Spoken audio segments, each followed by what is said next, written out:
गीता अध्याय 15 के श्लोक 16-17 में 3 प्रभु बताए हैं। ये 3 प्रभु कौन हैं? किस प्रभु की शरण में जाने के पश्चात जन्म और मरण समाप्त हो सकता है? 3 प्रभुओं में सबसे उत्तम परमात्मा कौन है? कैसा है? उसका क्या नाम है? इन सभी गूढ़ रहस्यों को जानने के लिए अवश्य सुनिए जगत गुरु तत्वदर्शी संत रामपाल जी महाराज के अमृत वचन। श्री विष्णु जी को तो ब्रह्मा जी, नारद जी, व्यास जी कह रहे हैं कि ये सुप्रीम पावर। विष्णु जी कह रहे हैं मैं तो तपस्या करता हूँ, दुर्गा की साधना करता हूँ, उसकी भक्ति करता हूँ, इसके ऊपर कोई भगवान मैं नहीं जानता। दुर्गा कहती है कि ओम जाप है, ब्रह्म सबसे सुप्रीम पावर है, उसका जाप करो तुम्हारा कल्याण हो और ब्रह्मलोक में चले जाओगे। पवित्र श्रीमद् भगवत गीता अध्याय 8 के श्लोक 16 में लिखा है कि ब्रह्मलोक पर्यंत भी सभी जन्म मृत्यु में आते हैं और जब तक जन्म मृत्यु है जीव सुखी नहीं हो सकता, उसका कल्याण नहीं हो सकता। अब ब्रह्म कहता है गीता जी में आपको सुना ही दिया कि उस परम अक्षर ब्रह्म की पूजा करो, उससे तुम्हारा पूर्ण मोक्ष होगा, फिर कभी जन्म नहीं होगा। उसके लिए गीता ज्ञानदाता ब्रह्म भी कहता मैं परिचित नहीं उस ज्ञान से, ना उस विधान से, ना उस समाधान से। उसके लिए तत्वदर्शी संतों की खोज करो। अपने आत्माओं, जैसे कल के सत्संग में आप जी सुन रहे थे कि जितने भी ऋषि महर्षि संत हुए हैं ये कहते हैं कि प्रारब्ध का कर्म प्राणी को भोगना ही पड़ता है, भोगे से ही समाप्त होता है। बृहस्पति जी देवताओं के गुरु हैं और देवताओं के गुरु क्या कहते हैं कि इंद्र को बता रहे हैं कि जो आपको सुख प्राप्त है और जो आपको दुख प्राप्त है ये आपके पाप और पुण्य अक्षय हो रहे हैं, नाश हो रहे हैं, और यही तरीका है इनके नाश करने का। जैसे आप सुखी हो तो आपके पुण्य नाश हो रहे हैं, उनका भट्ठा बैठ रहा है पुण्यों का, और यदि आप दुखी हो तो आपके पाप नाश हो रहे हैं। ये प्रोसीजर, ये प्रोसेस बताया इन्होंने, लेकिन ये है इनका अपना लोक वेद। न ये वेदों का ज्ञान है और न ही ये कोई और अन्य किसी जिसने परमात्मा प्राप्ति की है उस महापुरुष का विधान है। वेदों में लिखा 8वें अध्याय के 13वें श्लोक में मंत्र में यजुर्वेद में कि परमात्मा तो घोर पाप का भी नाश कर देता है। किसी भी प्रकार का संकट आप प्राय भगवान उसको दूर कर सकता है। पुण्यात्माओं, यदि प्राणी को जैसा उसके भाग्य में है वैसा ही भोगना पड़े तो कोई ना भक्ति करे और ना भगवान की जरूरत फिर हमने। फिर आवश्यकता क्या है परमात्मा की? जिसका ऊपर कैर टूटना वो टूटेगा, फिर क्या की भक्ति करेगा? वो कर ली भक्ति फिर तक घूटी लावेगा, वो शराब पीने लगेगा या डाके मारेगा कि तो चोरी करेगा। तो इन लोगों ने बिगाड़ दिया पूरा समाज, क्योंकि पहले आत्मा सबसे पहले परमात्मा से ही राहत चाहती है। परमात्मा से राहत ना मिलने से फिर ये बकवाद करने लग जाती है मन के अधीन होकर। और जब परमात्मा का सहयोग आपको मिलेगा, आपको इतना सुख देगा भगवान, इतना बेनिफिट देगा, इतना आपको जो है बरकत देगा, आप सोच भी नहीं सकते। और फिर आपको ज्ञान हो जाएगा तो जहर खाना है, किसी का पैसा मिलावट करके लेना या वैसे रिश्वत लेना, चोरी करना, दान दहेज लेना, ये तो विष खाना है, विष। और फिर कहते हैं जैसे किर का जहर का रंग होरी हो, कहो कौन तिस खाव राम रंग होरी हो। कहते हैं परमात्मा के नाम से होरी माने खुशी होगी, और जहर के किर का जहर का कण भी कौन खाओगा? न्यू पता लग गया यू कण पड़ा जहर का, विष का हाथ भी ना लावा आदमी। तो ये जो भी आज आप अज्ञानतावश ये रिश्वत लेते हो, चोरी करते हो, किसी और से धन लेकर नहीं देते हो, इस आध्यात्मिक ज्ञान से आपको पता चलेगा ये विष खा रहे हो, विष। और फिर इस जहर ने कौन खाएगा? छुआ भी को नहीं, दूर का जागा, आग लगे कि क्या पता कैसा धन है ये। और अब बक्से को ना ट्रंक का अंदर से तिदुरियन तोड़ के काट ले जाए।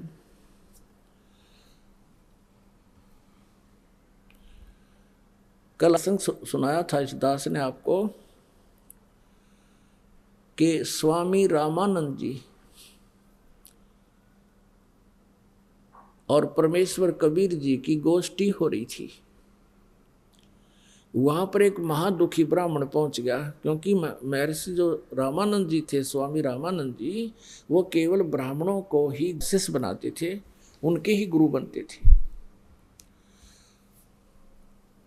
और एक ब्राह्मण बहुत गरीब घर में, बहुत उसके ऊपर दोहरा संकट आया हुआ था अपने, यानी वो अर्थार्थी भी था, आर्त भी था,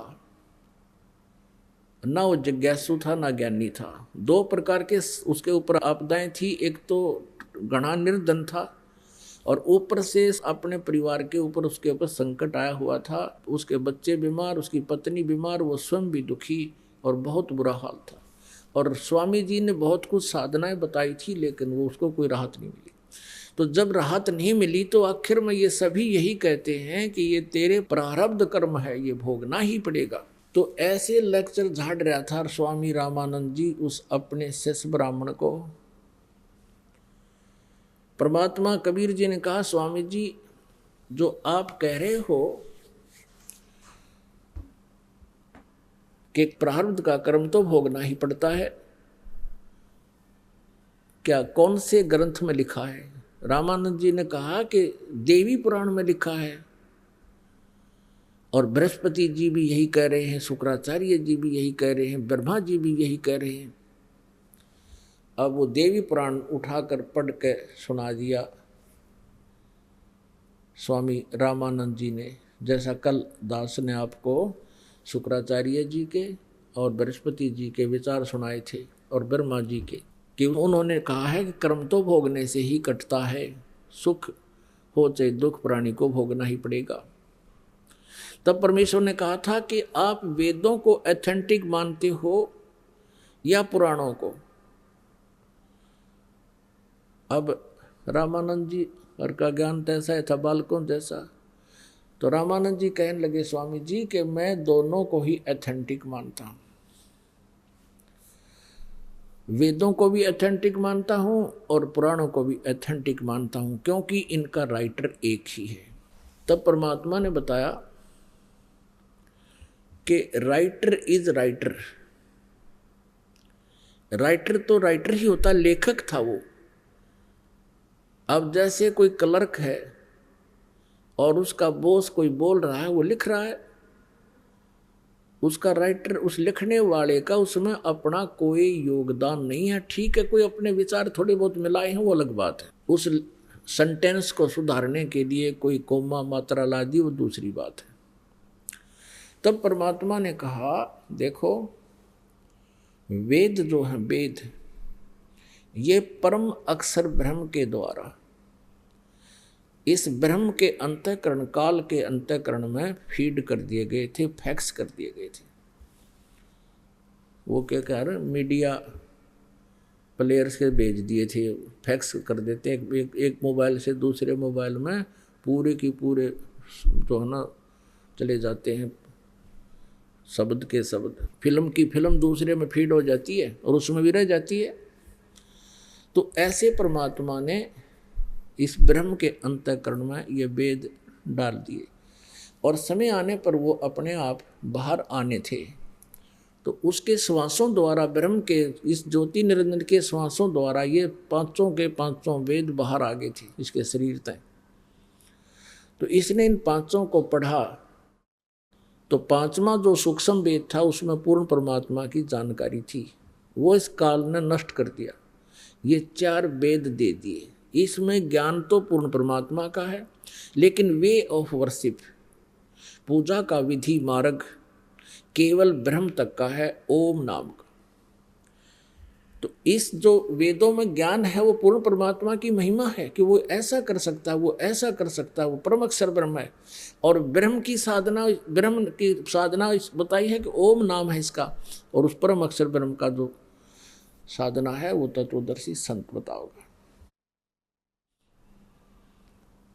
अब उसमें परमात्मा ने कहा कि जो गीता जी का ज्ञान है ये वेदों वाला ज्ञान है, और वेदों का सारांश दिया है किसने? ब्रह्म ने, श्री कृष्ण जी में प्रवेश करके। तो वेद और गीता जी एक ही हैं। गीता जी में थोड़ा सा अंतर इसलिए है कि इस श्रीमद् भगवत गीता जी में गीता ज्ञानदाता ब्रह्म ने अपना मत कुछ प्रवेश कर दिया है, और वो मत यदि वेदों से मेल नहीं खाता है तो उसको हमने त्याग देना होगा। जहां तक बात रही पुराणों की, ये पुराण क्या है? ब्रह्मा जी द्वारा दिया गया अपना ज्ञान है, और ब्रह्मा जी से सुनकर फिर अन्य ऋषियों ने कुछ अपना विचार, अपना अनुभव, और साथ में ब्रह्मा जी के का रेफरेंस दे देकर ये इतने बड़े बड़े 18 पुराण बना दिए। अब जो पुराणों में लिखा है कि कर्म भोगने से ही समाप्त होंगे, प्रारब्ध में लिखे पाप का नाश नहीं हो सकता, और जब तक आपके प्रारब्ध में यानी कर्म में, किस्मत में लिखे हुए पाप का नाश नहीं हुआ तो आपको सुख नहीं हो सकता, और आपको भक्ति से सुख नहीं हुआ तो के चाटा इसी भक्ति ने फिर कौन करेगा? सारे नास्तिक हो गए। इसी कारण से पूरा रूस, पूरी चीन इन डुप्लीकेट ऋषि संतों के कारण भगवान वाला लाभ इनको मिला नहीं, तो ये नास्तिक हो गए। और यही स्थिति थी कुछ दिनों में इस भारतवर्ष में आ जानी थी। ये नकली टोल के टोल बना रखे करोड़ों की संख्या में से श्री राधा स्वामी, धन धन सतगुरु, जय गुरुदेव वाला ने, ये भोली आत्मा गई वहाँ पर भगवान पाने के लिए, और वहाँ कख भी नहीं इनको। अंत में देख लेना ये बिल्कुल नास्तिक हो जाएंगे, भक्ति करेगा नहीं कोई, इन पर इतनी आपदाएं आएंगी, इतनी आपत्ति आ जाएंगी। अब परमात्मा कबीर जी ने कहा कि आप जी ने देवी पुराण में बृहस्पति जी के विचार सुनाए कि वो कह रहे हैं इंद्र को, 5वें स्कंद में वो इंद्र को कह रहे हैं कि कर्म तो भोगना ही पड़ता है, और जो मस्तिष्क में लिखा वो भोगना ही पड़ेगा, इसमें कोई परिवर्तन नहीं हो सकता। उधर से शुक्राचार्य कह रहे हैं प्रहलाद को कि ऐसा ब्रह्मा जी से मैंने सुना है, ऐसा कोई व्यक्ति इस पृथ्वी पर नहीं है जो किसी के प्रारब्ध में परिवर्तन कर दे। तो कबीर परमेश्वर जी ने कहा स्वामी रामानंद जी से कि ये विचार हैं किसी व्यक्ति विशेष के, एक ऋषि महर्षि के और ब्रह्मा जी के, ये भगवान के विचार नहीं है। पुराणों में और वेदों में भगवान का आदेश है। यजुर्वेद अध्याय नंबर 8 के मंत्र नंबर 13 में स्पष्ट किया है परमात्मा घोर पाप का विनाश कर सकता है। यदि आप दोनों को सही मानते हो तो ये तो कंट्राडिक्टरी बात होगी। पुराण कहते हैं ऐसा नहीं हो सकता, वेद कहते हैं ऐसा हो सकता है। तो वेद एथेंटिक है, विधान है, वो परमात्मा का दिया हुआ आदेश विधान है, और पुराण एक ऋषि महर्षि संत और यहाँ के इन अल्पज्ञ भगवानों का ज्ञान है। तो पुराणों में जो वेदों से नहीं मेल खाता जो ज्ञान, वो व्यर्थ है, वो व्यक्ति विशेष का अपना सोच है। तो इसलिए हमने वेदों को ही फाइनल मानना होगा। अब इस तर्क के सामने स्वामी रामानंद जी के को कोई जवाब नहीं था। अपुनात्मा जो व्यक्ति वहाँ रामानंद जी का शिष्य बना हुआ था, वो ये दोनों की वार्ता सुनने लगा और कबीर परमेश्वर जी से पूछा, आप कौन हो, आप कहाँ रहते हो? तो परमात्मा ने कहा, भाई मैं दानक हूँ, कबीर मेरा नाम है और दानकों की कॉलोनी में रहता हूँ, दुल्हाओं की कॉलोनी। सारा नाम बता दिया, इसी काशी में रहता हूँ। अब क्या हुआ कि हफ्ते 10 दिन के बाद वो दुखी व्यक्ति उस ब्राह्मण गुरु को छोड़कर, वो ब्राह्मण, तो कबीर जी सत्संग कर रहे थे वहाँ, वो भी आ गया और उसने देखा ये तो वही महापुरुष है जो रामानंद जी के छक्के छुड़ा दिए थे ज्ञान में। क्योंकि परमेश्वर ने कहा था कि जब परमात्मा की भक्ति साधना से सुख नहीं हो सकता तो भक्ति की आवश्यकता क्या है। तो उसका वह बात खटेगी थी। सचमुच ये तो 2 अक्षर की बात है। तो फिर परमात्मा कबीर जी से उसने कहा, भगवान मैं बहुत दुखी हूँ। तो परमेश्वर ने कहा, भाई मैं जुलाहा हूँ, शूद्र और तू ब्राह्मण है, देख ले तेरा समाज फिर तने गड़ेगा। तो इन्हों बोला, जी बाढ़ में जाओ समाज, मेरी तो ढूंढी डग्गी कती, मेरा तो भट्ठा बैठ रहा है, बालक मेरे बीमार, और उस ब्राह्मण तो मैंने 10 साल हो गए नाक रगड़ते थे, जो उसने साधना बताई स्वामी जी की मैंने सारी कर ली, कोई राहत नहीं। परमात्मा ने उसको मंत्र दिया कि ये जाप कर, और फिर अपने बच्चों को भी नाम दिलाना है। वो तो आशीर्वाद था दाता का। कहते उसी समय उसको ऐसा एहसास हो गया शरीर के अंदर जैसे कोई आपत्ति बाहर फेंक दी काट का परमात्मा। उसकी 2 जवान लड़कियां थी, 2 पुत्र थे, वो भी आप माइंड से हो रहे थे, कुछ ऐसा संकट था उनका। उसकी पत्नी भी बहुत दुखी रहती थी। तो परमात्मा की कृपा से उसको राहत मिली, फिर बच्चों को नाम दिलाया, धीरे धीरे सब स्वस्थ हो गए। 2 या 3 वर्ष के अंदर उनका सब संकट दूर हो करके सब कर्ज मुक्त भी हो गए। अपनात्माओं, अब वो प्राणी इतना सुखी हो गया, जगह जगह जावे, अपने रिश्तेदारों को बतावे, जो दुखी थे उनसे कहे कि आ जाओ नाम ले लो मेरे गुरु जी से, तुम भी सुखी हो जाओगे। देखो आज मैं कितना सुखी हो गया। अब जो थोड़ा बहुत कोई सुखी है वो परमात्मा को नहीं चाहता, और परमात्मा अपने विधान में बताते हैं कि सुख के माथे आग लगो पत्थर पड़ो, जिस ते नाम हृदय ते जा, और बलिहारी उस दुख के जो पल पल नाम रटावे। अब जिस प्राणी को आज सुख है वो दुर्भाग्य है उसका, किसका, जो भक्ति नहीं कर रहा, और भक्ति कर रहा तो ये सतभक्ति नहीं कर रहा। और सौभाग्य उस व्यक्ति का जो महादुखी था और यहाँ आ गया रहते, उसको राहत मिलेगी, ये ज्ञान मिलेगा, भगवान मिलेगा। तो यहाँ परमात्मा कहते हैं इसे सुख का आग लगा, जिस तो भगवान तो दूर हो प्राणी, और बलिहारी उस दुख के जो पल पल नाम रटावे। हे परमात्मा ऐसा दुख भी राखियो ताकि आपकी याद बनी रहे। एक बार क्या हुआ कि एक सर्वानंद नाम का एक महर्षि था।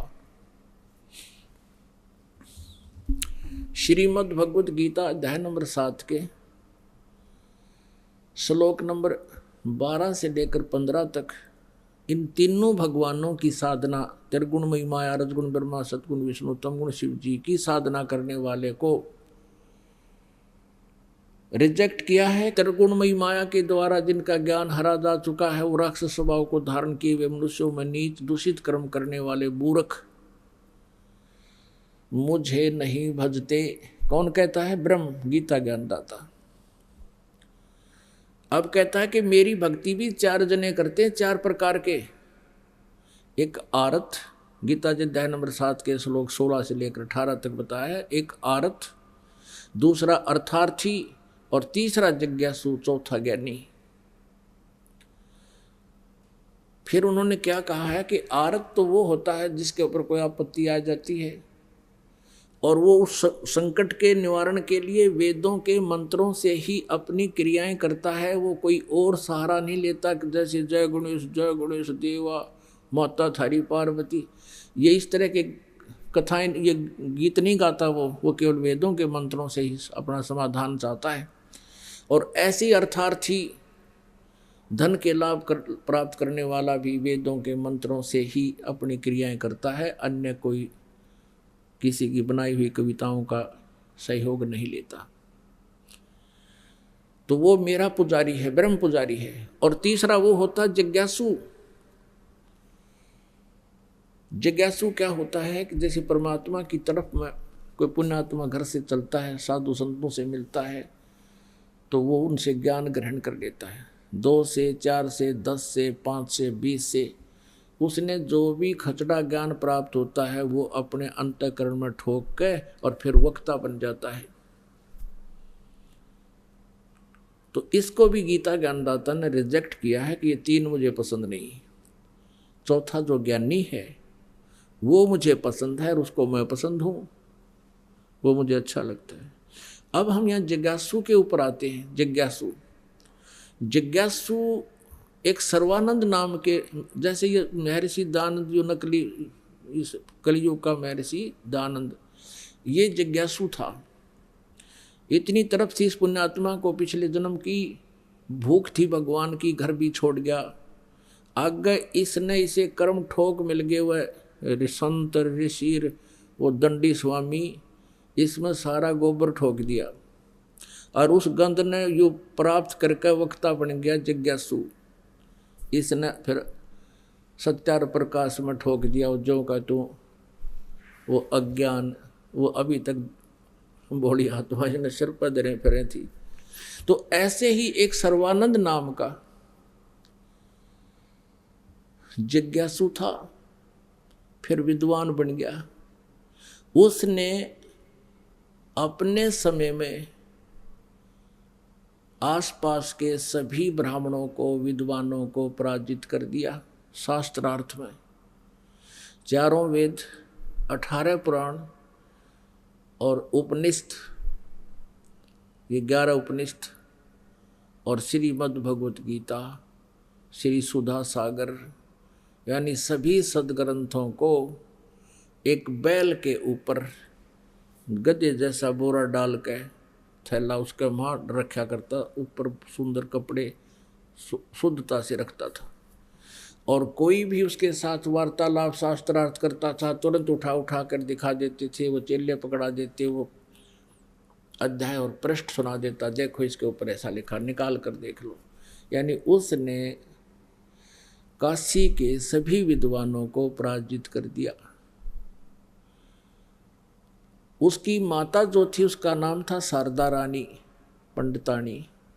वो इतनी दुखी थी, उसका कोई प्रारब्ध का कर्म दंड था उसके ऊपर, तो उसने अपने बच्चे से भी कहा, बेटा मेरा कोई समाधान बताओ, तो बड़ा विद्वान पुरुष है। उसने भी जो जंतर मंत्र बताए, फिर नहीं उसको को आराम हुआ तो किसी पड़ोसन ने आके बता दिया, ऐसे वो महापुरुष वहाँ गुफा में है, जाते ही दर्शन होते ही ठीक हो जाता। वो वहाँ भी गई, उसके द्वारा बताई गई साधनाएं भी की। तो जिस भी ऋषि महर्षि जंतर मंत्र झाड़ा करने वाले को, जिसको भी जिसने बताया वहाँ पहुँच गई। सभी ने पहले तो अपनी क्रियाएं बताई, साधनाएं बताई, फिर लास्ट में उसको कह देते थे कि ये शारदा जी, ये तेरे प्रारब्ध का दंड है, कर्म दंड है, ये तो भोगना ही पड़ेगा, इसका कोई विकल्प नहीं। डॉक्टर वैद्यों से भी खूब इलाज करवाया, बहुत पीड़ा में रहती थी। अंतिम सांस गिरने लगी कि कहीं भी समाधान नहीं है, अब तो मृत्यु के साथ ही ये दुख जाएगा। एक दिन वही पंडित जो उनका रिश्तेदार था, जो पहुंच रहा था घर घर जाके बता दो रिश्तेदारों को, आ जाओ गुरुजी आ रहे हैं, भगवान उतर रहे हैं, आ जाओ भगवान आए हैं, तुम्हें सुख हो जाएगा। वो भी पहुंच गया वहां कुदरती शारदा जी के घर पे।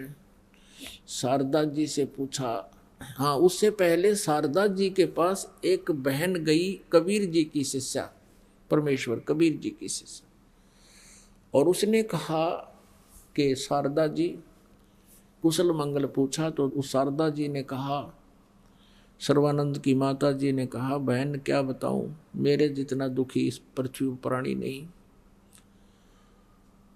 मैंने सब जगह इलाज करवा लिया, सब जगह ट्रीटमेंट, सब जंतर मंत्र साधनाएं भक्ति सब कर ली, मुझे कोई राहत नहीं मिली।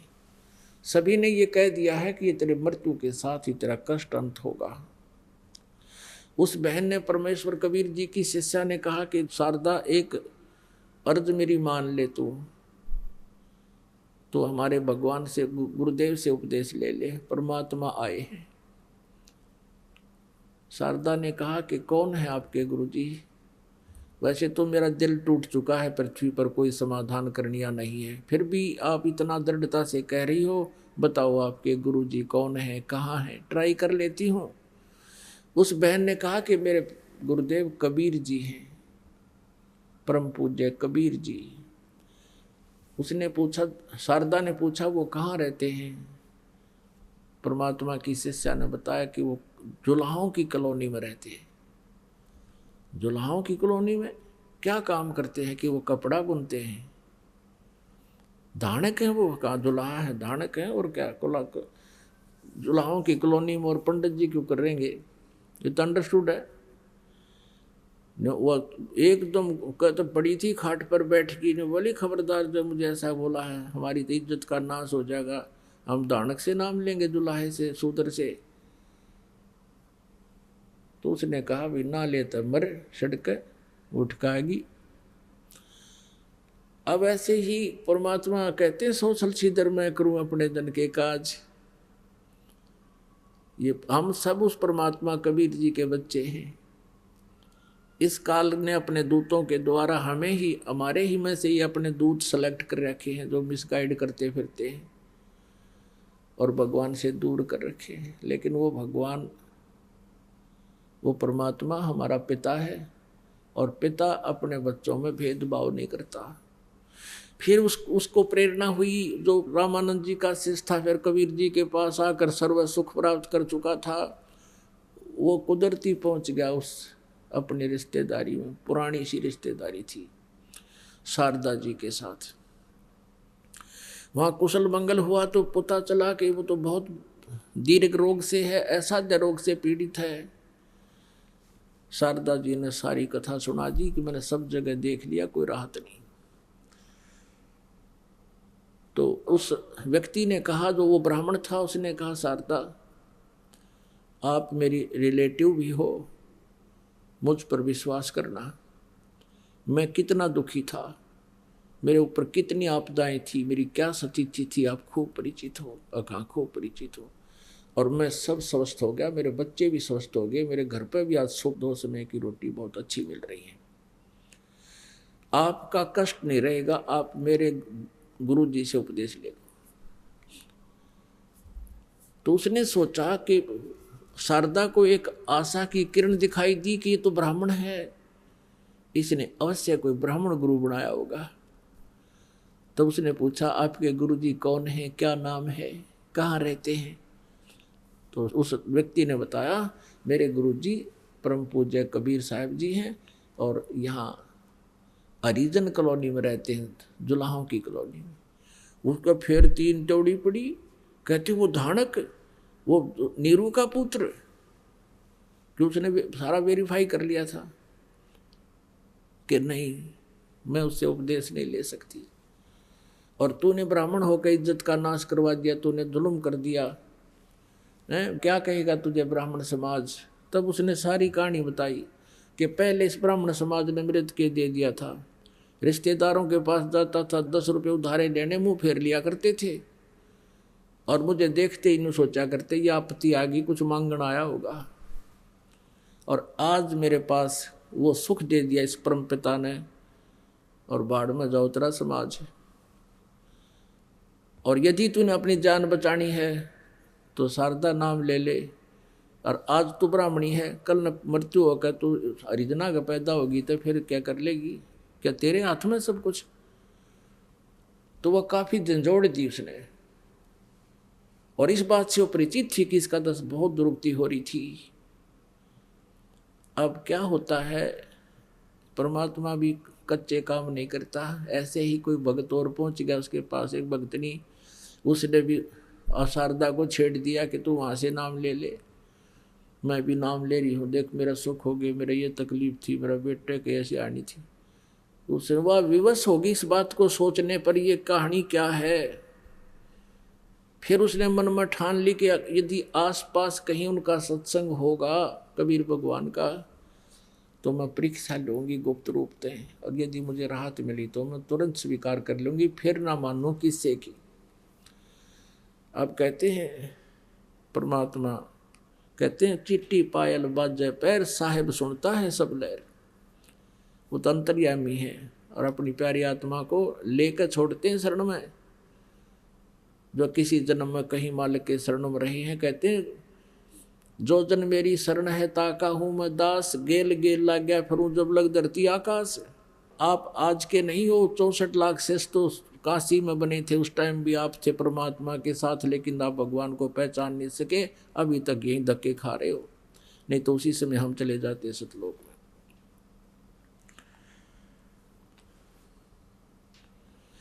अब कहते हैं उस मालिक ने क्या किया, परमेश्वर ने आसपास ही कोई सत्संग रख दिया किसी गरीब के घर पे। शारदा के पास संदेशा गया कि यहाँ हमारे गुरुजी आए हैं, कबीर नाम है उनका, आप भी सत्संग सुनने आना। बहन ने न्योता दिया करा आपस में घरों में। अब उसने सोचा, उसने ठान लिया शारदा जी ने कि आज मैं जाऊंगी एक विशेष वेशभूषा बना के और परीक्षा करूंगी। तो उसने क्या, शाम के समय परमात्मा बैठे सामने आसन पर, छोटा सा आंगन था, जोत जला रखी देसी घी की। उस समय दीपक का काम भी और हवन का काम भी जोत ही करती थी। अब शारदा ने क्या करा, ऊपर का घूंघट काट लिया, कपड़ा जो है ना, घूंघट काट के और चली गई कि मेरे आशीर्वाद से आराम हो गया तो मैं गुरु बनाऊंगी ना, कति नहीं बनाऊं। अब हम इतने कर्महीन हैं देखो। अब क्या हुआ कि भगतजन आ रहे हैं, परमात्मा को प्रणाम कर रहे हैं, आशीर्वाद लेकर अपना अपना स्थान ग्रहण कर रहे हैं। अब टमटमाता प्रकाश था, मुंह पर घूंघट काट के आई सर्वानंद की माँ शारदा जी और आकर नू मत्था टेक्या। परमात्मा ने सिर पर हाथ रखा। सिर पे हाथ रखते ही उसका सारा जो रोग था छू मंत्र हो गया। और परमेश्वर बोले कि हे सर्वानंद की माँ, आज दानक के पास कैसे आएगी तू? क्या कहेगा तुझे तेरा ब्राह्मण समाज?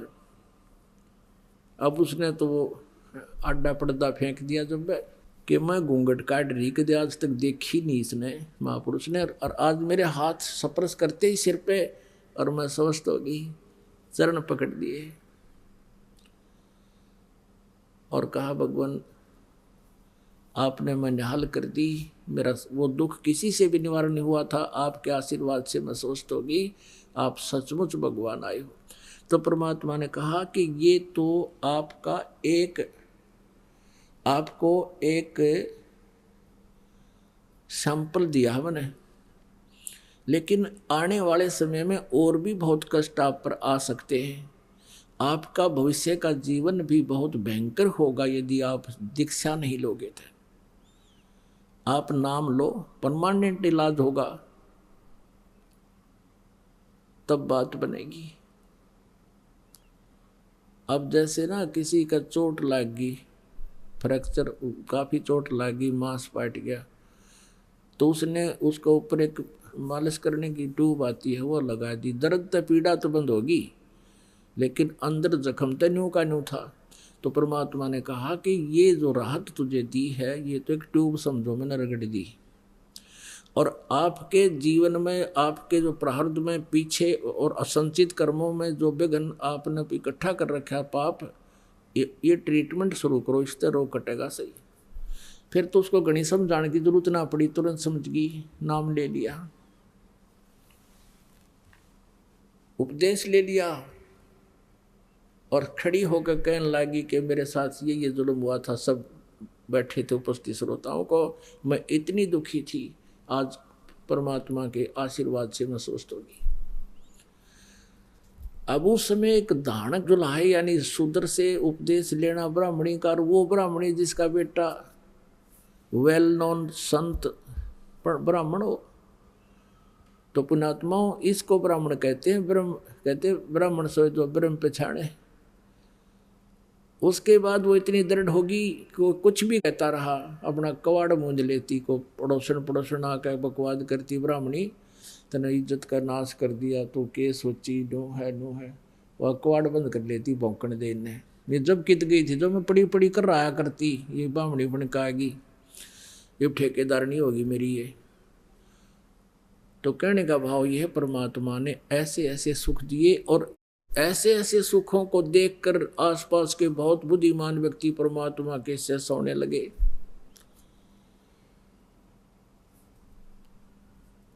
अब जैसे आप जी को कल परसों कथा सुनाई थी, परमेश्वर कबीर जी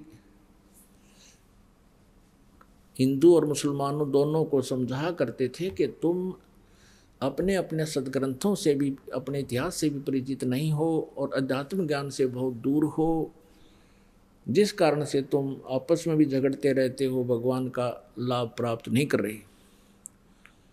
तो इससे दुख मानकर काजियों ने सिकंदर लोधी से शिकायत की थी। एक गऊ को कत्ल कर दिया था जब गर्भवती थी, 4 टुकड़े हो गए थे माँ बेटिया के। और कबीर परमेश्वर को शर्त रखी थी उनके सामने कि या तो तू इसको जीवित कर दे, नहीं तेरा सिर काट देंगे। यदि तू परमात्मा है तो गाय को जीवित कर, बच्चे को जीवित कर। तो कबीर परमेश्वर जी ने उन दोनों थपकी मारी थी, वो बच्चा भी और गाय भी दोनों जीवित हो गई थी। और बच्चा लगा के गां के नीचे दूध की बाल्टी ठोक दी थी। इस तरह की बहुत सी लीलाएं देखकर वहां उपस्थित श्रोता कई हजारों की संख्या में कबीर जी के शिष्य हुए थे। एक शेख तकी नाम का धार्मिक गुरु था सिकंदर लोधी, दिल्ली के बादशाह का। उसको ईर्षा होगी कि तेरे नंबर कट गए, और सिकंदर लोधी तो कबीर जी को ज्यादा चाहने लग गया। परमेश्वर कबीर जी को नीचा दिखाने के लिए उसने बहुत से प्रयत्न किए। उनमें से एक ये किया कि इसको सरसों के तेल का कढ़ाया भर के और उसको उबालेंगे और कबीर जी को उसमें डालेंगे। यदि अल्लाह होगा तो बच जाएगा और ना तो टंटा कट जाएगा। सिकंदर लोधी के सामने शर्त रखती कि तुम इसको भगवान कहता है। हजारों की संख्या में मुसलमान और हिंदू इकट्ठे होकर आगे कि या तो ये परीक्षा हमें दे तो हम मानेंगे ये अल्लाह है। ऐसी परीक्षा ली गई। सरसों के तेल का कढ़ाया आधे से ऊपर करके और चूल्हा बनाकर ईंटों का और नीचे मोटे मोटे लकड़ देकर भट्ट बाड़ दिया और नो उबला तेल जैसे चाय उबला करे। वहाँ श्रोता कई हजारों की संख्या में श्रोता खड़े थे, वो दर्शक खड़े थे। परमात्मा कहने लगे उठा कर डालो कबीर जी को इस उबलते हुए तेल के कढ़ाई में। परमात्मा बोले ये भी कष्ट ना करो, मैं अपने आप बैठ जाता हूँ। परमात्मा चलकर आराम से उसके वहाँ बैठ के जाकर, इतना शरीर अंदर है बाकी शेष बाहर है। अब तेल उबल रहा है, परमात्मा बैठे हैं जिटीज। अब शेख तकी वहीं खड़ा था, उसने सोचा था ही वो जा काम इसका सारा। अब शेख तकी कहता है राजा को, सिकंदर लोधी वहीं खड़ा, कहने लगे इसने मंत्र मार दिया, तेल ठंडा कर दिया, ये उबलता उबलता दिखे ठंडा है ठंडा है। तो सिकंदर लोधी ने सोचा लिया उंगली देकर चेक कर लूं, देख लेता हूँ ठंडा है गर्म। कबीर साहब बोले राजा इसकी बात मत आइए, इसके कोई फारेनहाइट का बेरा नहीं कितना गर्म है, और इसमें जब उंगली दे दी ना उंगली नहीं पाओगी तेरी। राजा की यह बात ना जच्ची, गुरुजी बैठे तेरी उंगली का के बिजली पड़ेगी। नु करते करते नाटते नाटते उंगली दे दी, उंगली डाली, जितनी उंगली डाली थी उतनी कट गई, इतना तेज इतना गर्म था। और सिकंदर लोधी मूर्छित हो गया उस पीड़ा से। तो परमात्मा बाहर आए,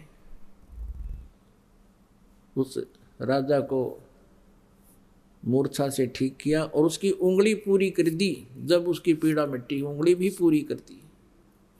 अब वो जो दुष्ट टाइप के लोग थे ईर्षालु, वो तो मान्य नहीं, लेकिन वहाँ कई हजारों की संख्या में जो दर्शक थे, कई हजारों ने उपदेश लिया, परमात्मा के शेष हो गए। तो ऐसे बहुत से दुख निवारण किए परमात्मा ने, कबीर परमेश्वर जी ने। 64 लाख शिष्य सन 1398 से सन 1518 तक परमात्मा 5 वर्ष की आयु में उपदेश दीक्षा करने लगे थे और रामानंद जी को अपना गुरु भी बना लिया था।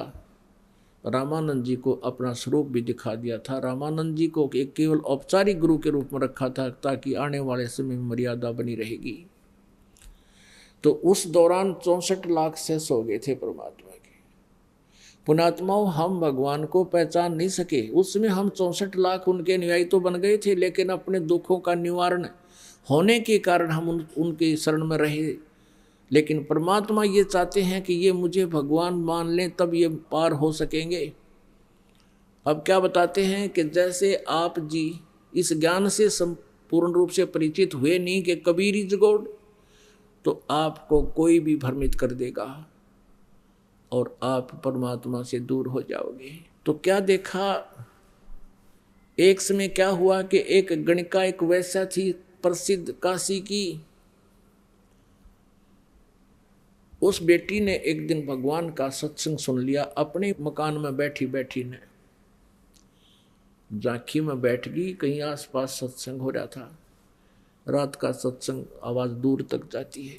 अब उसने अपने कुकर्मों का पता चला कि तेने तो बहुत जुल्म कर दिए। मनुष्य जीवन मिला किस लिए था? भगवान की वाणी वचन से उसके कानों में पड़ रहे थे। उसको तो सुबह करना मुश्किल हो गया और परमात्मा का जहां अगला सत्संग था उसमें पहुंच गई। वहां जाकर कहा, परमात्मा क्या मेरा भी उद्धार हो सकता है? कबीर साहब ने कहा, हाँ बेटी, कितना ही कोई पापी क्यों ना हो, उद्धार हो सकता है कि भगवान मैं वैसा हूं और ऐसे ऐसे पाप किए हैं। परमात्मा बोले, बेटी कोई बात नहीं, आप भक्ति करो। कहते हैं जैसे कहते हैं एक लोहा पूजा में राखत, एक घर बधिक पड़ो और पारस गुण अवगुण नहीं देखत, करत है कंचन खरो। एक तो लोहा का छुरी बना रखी है कसाई के घर में जो बकरे काटे हैं, और एक लोहा पूजा में रखी जाती है, मूर्ति बना रखी है भगवान की। इन दोनों ही लोहे को अगर पारस के पास रख दिया जाए, स्पर्श कर दिया जाए, तो दोनों का सोना बना देता है। उसने तो लोहा देखना है, उसने ये नहीं देखना इसने केक रखा है। तो बेटी आप भक्ति करो, ठीक हो जाओ। उस लड़की को तो ज़्यादा लगन लगी, ज़्यादा से ज़्यादा भगवान के चरणों में रहने लगी, ज़्यादा सत्संग सुनने आने लगी, कुबद त्याग दी।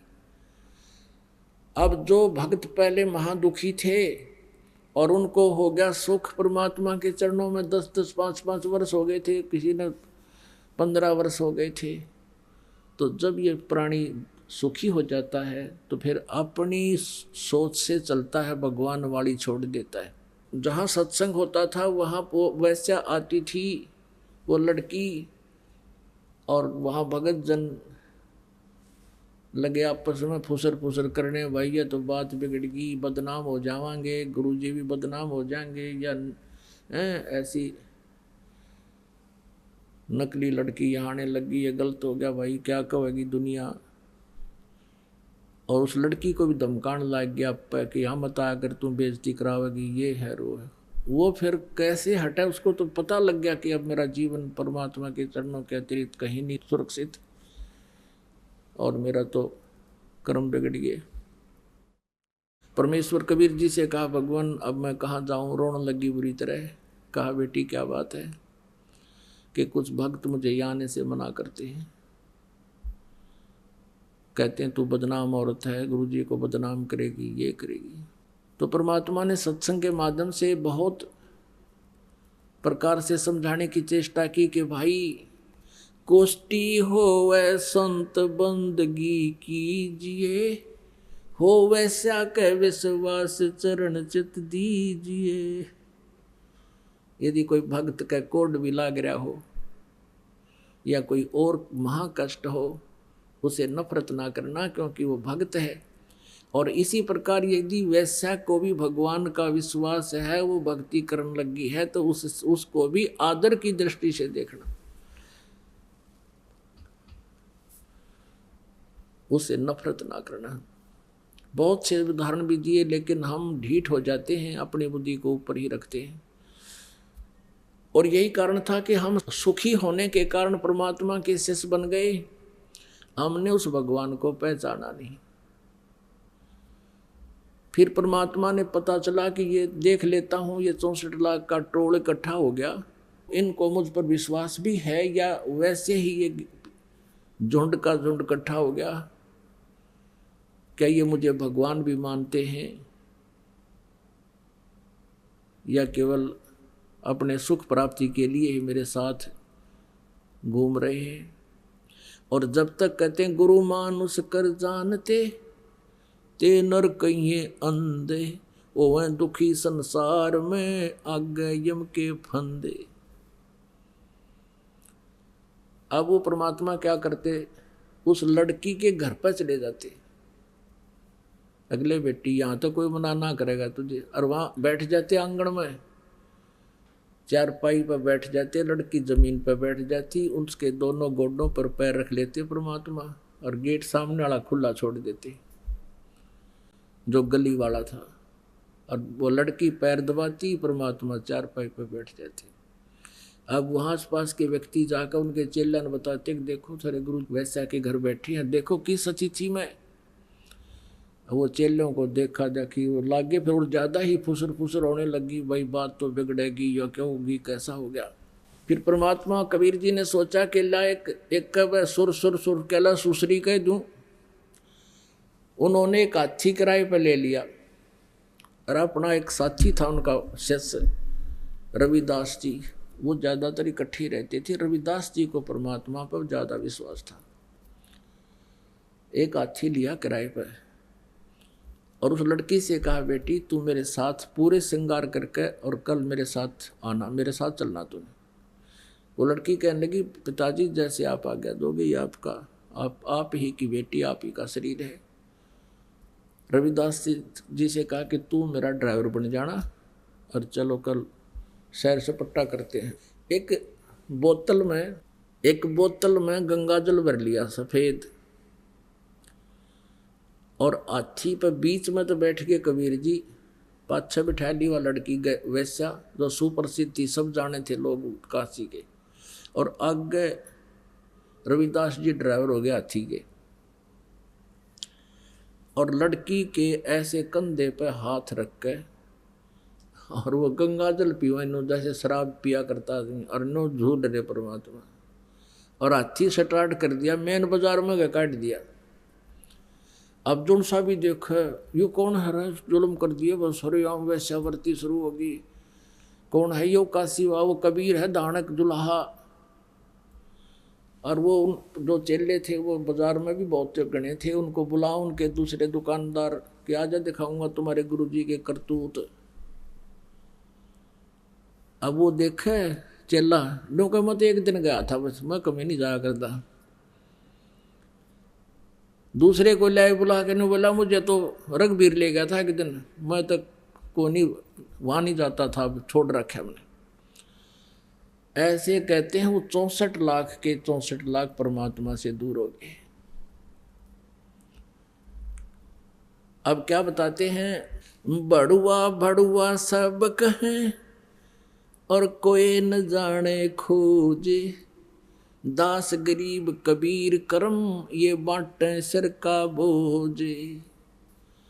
अब सब लोग तो बड़ुआ है, नीच है, ऐसा है, गंदे कर्म करता है, देखो शराब पी रहा सरेआम, इसको पता भी नहीं तू कहाँ घूम रहा है। गरीबदास जी कहते हैं वो मूर्ख लोग तो बड़ुआ कह रहे हैं, लेकिन परमात्मा अपने सिर का वजन तार रहे हैं कि 64 लाख का जो वजन रख लिया, और इनमें यदि शेष हैं तो गुरु जी में कभी अविश्वास नहीं हो सकता, और वही पार हो सकते हैं। तो इस प्रकार वो 64 लाख के 64 लाख शेष परमात्मा से दूर हो गए। उनमें से 2 अर्जुन और सरजुन नाम के थे, वो बाहर गए हुए थे, उसमें जो परमात्मा ने लीला की वो वापस आए। शिष्यों ने कहा भाई गुरु जी ने तो सारा काम बिगाड़ दिया, भाई गुरु जी तो शराब पीने लग गए और ऐसे ऐसे सारी कहानी बताई। तो वो कहने लगे, रे तुम्हारी ज़बान कट जाएगी, ऐसा मत बोलो, हम जानते हैं उनको, तुम समझे नहीं हो। अब 1, 2, 20, 30, 50, 100, 1000, लाख आदमी एक बात कहे, कह रहे तो हम सच्ची कहें, हमने क्या देखा, तो उनको वो भी डगमग हो गए। कहने लगे तू देख लिया श्याम ने, उस वैश्या के घर बैठी पाऊंगी। वो दोनों शाम को गए तो परमात्मा ने उनकी भी वो रह रहे थे पिछोड़ मारनी, वही पोजीशन उस दिन बना ली, बेटी सामने बैठी। तब अर्जुन सर्जन भी नो कहने लगे गुरु जी यहाँ ना बैठा करो तुम, ये तो एक बदनाम औरत का घर है। तब परमात्मा ने कहा अर्जुन सर्जुन तुम मेरे शिष्य नहीं मेरे गुरु बन गए, क्यों मुझे सलाह देने लगे, भाग जाओ यहाँ से। सतगुरु यहाँ ना बैठियो ये द्वारा है नीच, अर्जुन सर्जुन ठा हरे सतगुरु की प्रतीत। ऊंच नीच में हम रहें ये हाड चाम की दे, अर्जुन सर्जुन समझियो तुम करियो शब्द सने। अरे बोले आदमी हम तो सब जगह व्यापक हैं, हमें पता है ये क्या सांग है, ये हमारा बना हुआ हाड और मांस है, तुम अपनी भक्ति कर दो, नाम दे रखा कल्याण करवा लो चुप करके। फिर उनकी बात समझ में आ गई तुमने तो गलत कर दिया, फिर चरण पकड़ लिए प्रभु हमें क्षमा कर दो। परमात्मा बोले बेटा अब तुम्हारे अंदर वो बात नहीं रह सकती जो पहले थी, तुम्हें दोष आ चुका है और ये दोष नहीं आना चाहिए। कि अब तुम मुझसे दोबारा उपदेश भी ले लोगे तुम पार नहीं हो सकते, तो इस बात से वह बहुत दुखी हो गए। हे भगवान फिर पता नहीं कब मनुष्य जीवन मिलेगा।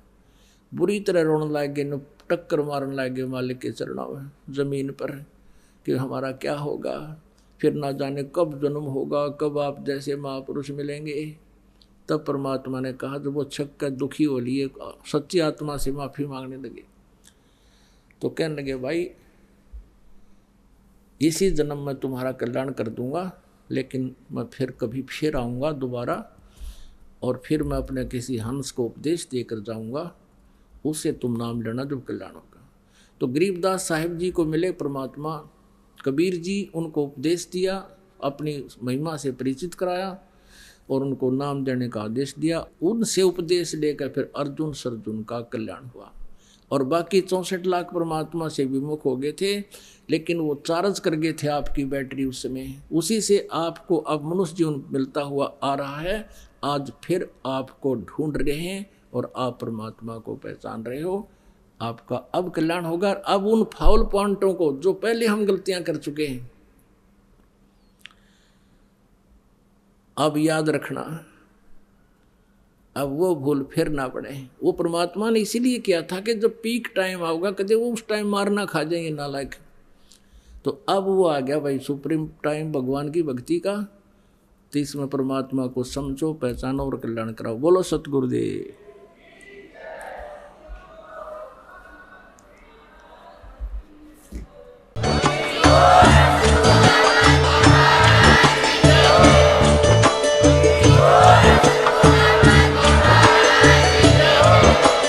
आप सुन रहे थे जगत गुरु तत्वदर्शी संत रामपाल जी महाराज जी के मंगल प्रवचन। अधिक जानकारी के लिए विजिट कीजिए हमारी वेबसाइट www.jagatgururampalji.org। संत रामपाल जी महाराज जी के शुभ आशीर्वाद से पूरे विश्व भर में 500 से भी ज्यादा नाम दीक्षा केंद्र हैं, जिन पर संत रामपाल जी महाराज जी द्वारा ऑनलाइन निशुल्क नाम दीक्षा दी जा रही है। अपने नजदीकी नाम दीक्षा केंद्र का पता करने के लिए संपर्क करें 8222880541।